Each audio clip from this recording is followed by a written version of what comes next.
Promises to Keep by Sharon Robinson. We're going to be doing our introduction today. That is pages 6 and 7. I have behind me what our essential questions are for our reading this week. This is our textbook that we're going to be using the rest of our time here in our digital classroom. I want us this week to focus on who is Jackie Robinson, why is he important, and what are the features of biographical texts, and how do they help us understand? This is a really unique biography because it was written by his daughter, Sharon. So, you have taken the time to have a post-it on the cover. You've taken the time to flip through and have post-its embedded in your text. Your book is going to start looking like mine. So let's turn to page 6 and 7. If you're ready to read, if you can hear my voice, clap once. Introduction. On April 15th, 1947, my father, Jack Roosevelt Robinson, stepped out of the Brooklyn Dodgers dugout, crossed first base, and assumed his position as first baseman. He paused, hands resting on bent knees, toes pointed in, then stood, lifted his cap, and saluted the cheering fans. It was a defining moment for baseball and for America. On one of your post-its, I want you to take a minute and reread that first paragraph. She could have started this book anyway. Why would she open with this quote-unquote defining moment? So you're going to jot down why open the book this way.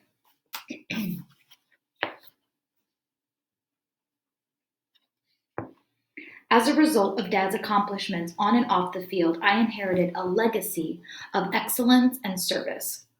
Today, this legacy takes me into classrooms across the United States, Canada, and the Caribbean. As the Vice President of Educational Programming for Major League Baseball, I bring the Breaking Barriers program into schools where children, ball players, and I talk baseball, values, and books. The kids are naturally curious about my childhood. They want to know what it was like being Jackie Robinson's daughter. They ask me questions such as, did your dad come home angry after losing a baseball game? Or how did you and your family feel about the hate letters you got? But the question that makes me stop and think hardest has been, did you really know your father? When kids ask me that question, I tell them I was 6 when my dad retired from baseball, 12 when he was elected into the Hall of Fame, 22 when he died. I also tell the children that my father taught me to flip pancakes, hit a baseball, question political leaders, solve problems, and keep promises. I want you guys to make sure you focus on that line right there. Her dad taught her flip pancakes, hit a baseball, question political leaders, solve problems, keep promises. But one thing we all probably would have guessed she learned from him was hit a baseball, because that's what he is, but that's not all he is. So why would she write this line and add the pancakes, the solve problems? The unique perspective is that her father wasn't just Jackie Robinson, the baseball player. Her father was Jackie Robinson, my dad, who teaches me things, and I have this bond with him of father-daughter.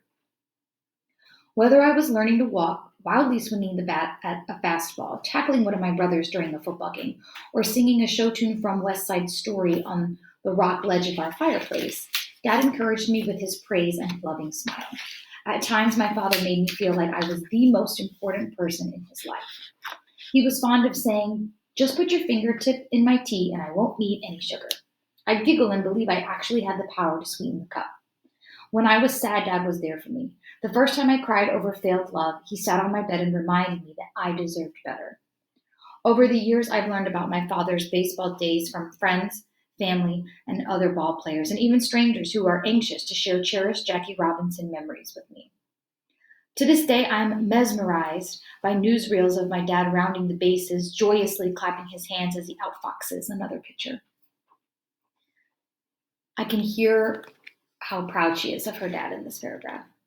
My father was famous. My brothers and I grew up amongst awards, trophies, photographs, but our parents taught us not to worship these honors. They said we should measure our lives by the impact we had on other people's lives. All we had to do was pay attention to the way our parents lived to know this was true. As a kid, my favorite photograph hung on the wall leading to the lower level of our house. It showed my dad stealing home plate during the 1955 World Series.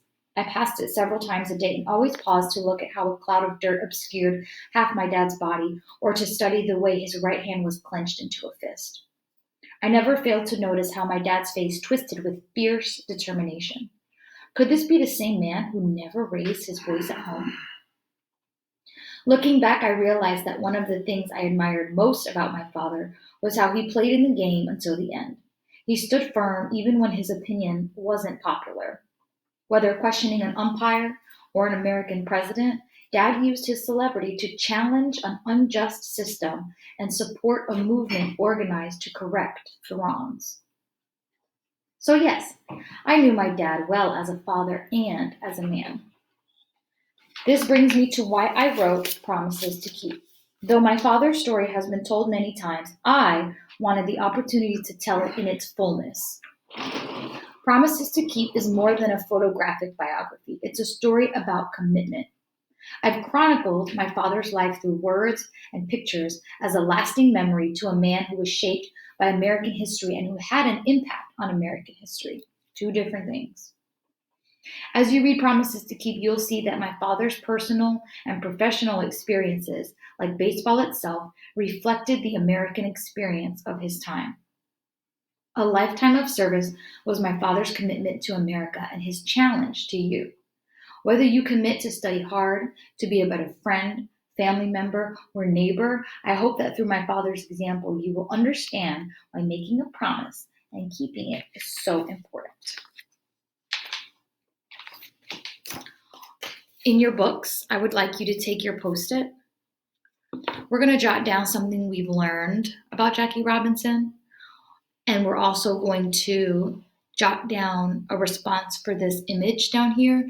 She is really intentional with the pictures she chooses. She has so many to choose from, and she's purposeful of why she picks certain pictures and puts them into this space and sharing them with us. So we're going to have some time and instructions in the presentation on what your Post-its should look like, okay? I hope you guys, with the opening of this introduction, are understanding that we're getting a really unique perspective here. And if you think about our standard about point of view, I believe 7.6, this is going to be a completely different point of view of this man as a athlete and a father versus somebody who just wrote about sports people. They don't get this in-depth perspective on him. So make sure you identify the slides that have the Post-its instructions. And that is the introduction of Promises to Keep.